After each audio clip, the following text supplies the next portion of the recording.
Hi. So for those of you that don't already know, I'm Nikki from Be Your Best Yet Life Improvement Coaching, and I help people to get past things that are holding them back in their life, whether that be something to do with their work, their riding, or anything that's just not really working for them. Today I'm going to share with you a chat that I had with an amateur event rider called Grace Shayler. She's got a lovely event horse called Boyce and they've been doing well together, but they've been struggling in the dressage, and she'll explain why that happened when we have the chat. We were able to work together and resolve that issue for her, and you'll hear just how excited she is for the coming season ahead. So if there's anything holding you back in your riding or in life in general really, then get in touch and we can have a chat to see how I'll be able to help you. Hi Grace, welcome. Hi, thanks for having me. Thanks ever so much for chatting with me today. What I really wanted to do was talk to you about kind of the situation that you had before we worked together, because I think in some ways it was reasonably unique, but actually I think there's quite a lot of people struggling with kind of some similarities to what you were struggling with. So can I kind of hand over to you and ask you to kind of explain what was going on prior to us working together and how it came about? Yeah, so we're talking quite a few years ago now. So Yeah. I've got a horse that I bred myself. He's at my absolute pride and joy. So back when he was 4, we went to our first competition, well, our first event, Yeah. and was very excited. I had lots of people supporting me, and all those lovely things that happen. And we warmed up okay, and then you sort of get excited to go into your dressage test. This is going to be exciting. And I went down the centre line and I really did not know what I was doing at all, like where I was going. You just Anyway, blanked. just completely went blank, like no idea. I sort of gambled and I got the first bit right and I was like, oh, I don't know where I'm going. Anyway, and I went wrong and the bell rang and the judge said, oh, sorry, you're meant to be doing a circle. And I went, oh, thank you very much. And then so I carried on. I sort of remembered it for a bit, and then I was meant to cross the long diagonal, and I didn't. I continued down because once again I'm just panicking, going, "Oh, I hope this is going okay." And then obviously they rang the bell again because I went wrong, and they and said, "You're letting your horse down." So she got out of the car, didn't she? And kind of out of the car with the like holding onto the door and went, "You're letting your horse down," which was the worst thing for me with my little pride and joy who I've produced myself. And they obviously told me where I was meant to go, and somehow I managed to finish the rest of the dressage test, but I was crying.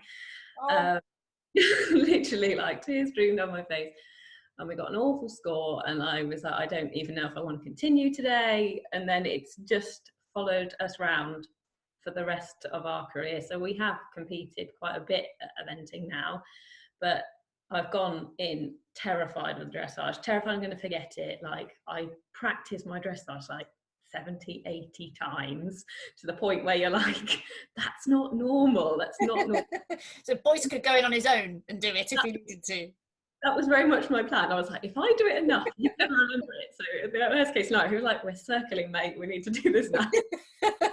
It's worth saying though, just tell us about the rest of the event, because obviously you then went on to do the show jumping and then the cross country on that day after the judge had made you feel terrible. Tell us about that. Well, obviously I was feeling quite shaken, but I was more convinced that I really wanted him to have a nice time. So I sort of managed to pull myself together, and the little superstar jumped double clear, and we went on to finish 10th. So still amazing for our first ever event. And he was only 4 and he was still quite green and stuff. So I'm still super proud of it. So I still felt quite proud coming out the day. Yeah. However, like I said, it just held with me going forward for all events. Yeah, of course. So, wow. 3 years down the line. Yeah. And how old is he now? He is 8, so he's going to be 9 this year. So it was nearly 5 years ago then. Oh Christ, that's getting a long time ago now, but yes. So when did you kind of first realise, because you then said it took you into every event you were like worried and you were doing 70 to 80 times practicing the test, which, as you rightly say, is not the norm. When did you kind of realise that this was becoming like or had become a real thing for you? Probably when he started as a 5-year-old, because I just did some unaffiliates my first year. I was like, we'll sort of continue on, and I was sort of like, oh, we sort of muddled through a bit more, and I was sort of feeling okay. And then the next year I affiliated, and that was when the fear just got too much, to the point where the point I'm entering is creating some sort of anxiety, where I'm like, oh, I'm entering, but I don't even know if I want to go. And then then obviously you enter 5 weeks before, and literally the next 5 weeks is just regimen. We need to practice, need to practice, need to practice, need to practice. And then we'd get to the event, and then I didn't really enjoy the dressage, and would get really mediocre marks, because all what would happen is I'd go through the test just going circle, circle, circle, turn, circle, circle, circle, turn.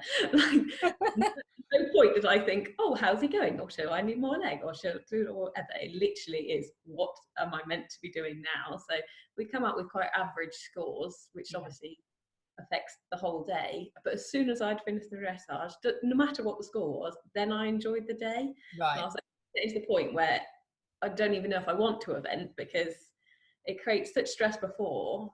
Although, the end of the day I quite like, but it was getting to the point where I was like, I don't even know if I want to event him anymore, which is a real shame, because he's a superstar. So yeah, absolutely. And it's worth saying as well, when you were outside of the dressage test arena, outside of the whiteboards, you probably could have ridden for kind of 8s and 9s. Is that a fair assessment? Very fair, very fair. And it was so context specific to the dressage, because I've done demos and stuff. I've taken, like, me and Boyce have ridden in front of like 150 people, and I merrily will talk away at those, or I put clips on Instagram and all those other things. And I really don't mind people watching me. It was the fear of, someone saying, in that context, you've let your horse down. Yeah, it just was deep-rooted issue for you. Bless you. So you talked a little bit about kind of how it's affected you. What steps, bearing in mind it was nearly 5 years ago, and we only worked together like a couple of months ago, knowing you as I do now, it would make sense that you would try and take steps to resolve it, and of course you did. Can you tell us about those? Yes, so I knew it was a problem, and I just knew I needed to do it, because it was affecting us all the time going forwards. So I've seen 2 different sports psychologists over the years, which did help a little bit. Like, they gave me little tools and stuff, but absolutely it did not conquer my fear. It did not get me to the point where I was feeling okay about dressage. It was got me to the point where I would sort of be a little bit more in the moment, but it's definitely didn't get me to that point. And I do visualizations and stuff, and they were really, really helpful. But I still, in the moment of actually going down the centre line, it wasn't actually helping me at all. Like, I was still just going, So I did try a lot, and I tried seeing other trainers, I tried seeing trainers, I tried seeing lots of different people, but it sadly just didn't get me to the point of where I would actually feel okay doing it and actually be excited. Like, that just wasn't something that happened for me. And it's so sad, because obviously, like you were saying, you were questioning, you had this amazing horse, and it is so, God, eventing is just so much fun, and you were questioning whether you even want to do it, just because one person who will have no idea of the impact that she had on you, 5 years ago. It's incredible that, that it can have such an impact, but it's really not that uncommon, I don't think. No, I've spoke to a few people over the years, and everyone's always shocked. But then as you talk to them, they're always like, "Oh, this thing did happen to me." And I think, people don't always think about that, but long-term effects can happen just by a throwaway comment of "you're letting your horse down." Yeah, absolutely. Hopefully she'd be mortified if she knew the impact. I assume it's a she, but yes. Okay, cool. So we then, sorry, say that again. So if they watch this, they might know. Yeah, well, let's find them out. Let's send it to them. So the process with which I work with people is, as you know, but just for those people watching this, so I do a 30-minute clarification call, which is literally a conversation to understand what the issue is that you're dealing with, and you obviously explain to me everything that you've just explained there. And then we did the 90-minute coaching session where we get into some detail. It's fair to say that you were completely open to doing it, but you probably weren't, I think from what you said afterwards, convinced that it was going to work. Is that a fair assessment? Very fair. Like, definitely open-minded because I was really keen for anything that was going to help me. But because I tried quite a few different things in the past, I was a little bit like, oh, it might help me a little bit, but I didn't think it would be as successful as it turned out to be. And my impression when we spoke was that you totally knew the logic, that it didn't make sense, and you could tell yourself that till the cows came home, but actually when you went down the centre line, your brain still went regardless, and so it was something that was totally beyond your control. Yeah, absolutely. I could definitely say to myself, it doesn't matter, this is completely different.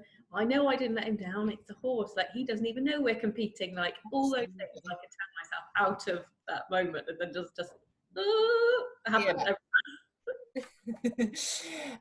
And I think that, you know, it's worth pointing out, and you obviously know this, and you may have known it before, but it's just because it's deep rooted in our subconscious, and it's often our subconscious that takes over. So all the logic in the world, it does sometimes work, of course, but when something is so deep rooted and is attached to, you know, such a huge fear or such a strong feeling, which I think in your case would have been kind of frustration and embarrassment probably at the way in which she behaved, that part of our brain does just take over. No matter the kind of strong, determined, I really want to do this bit, it just gets drowned out, and it's just the way that it is. And that's why sometimes doing something that's totally different makes a huge difference. So we went through the process, and I kind of said, right, you've got a show in about 3 weeks time, let me know how it goes. So can you tell us what happened at the competition? Yeah, so kind of in the build up to it, and after we'd had the session, just so that people can understand.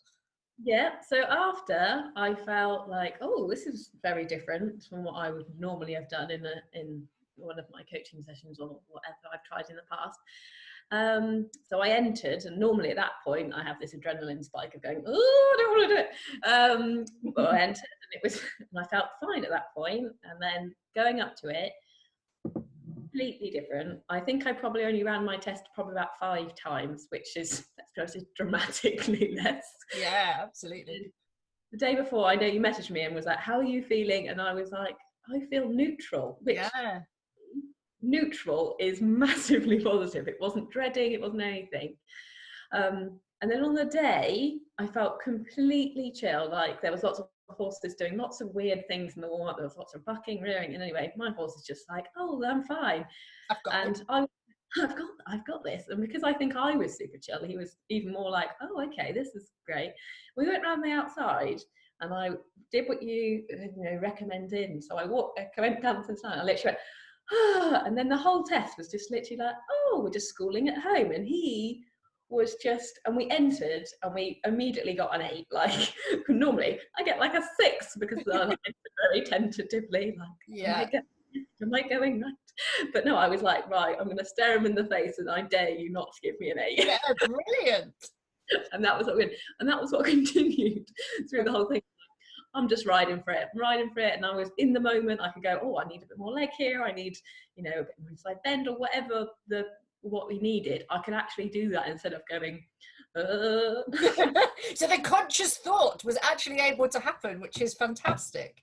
I know, and I had such lovely comments from the judge. They actually come and found me after and was like, you've got the most elegant horse and he's something special. That is just going to happen. So then to hug them a bit like Oh, amazing. I bet you wanted to give them a big hug after they said that. But I gave him a hug anyway. Oh, brilliant. Excellent. And you did get an 8 for that centre line, because I saw that you put it on Instagram, didn't you?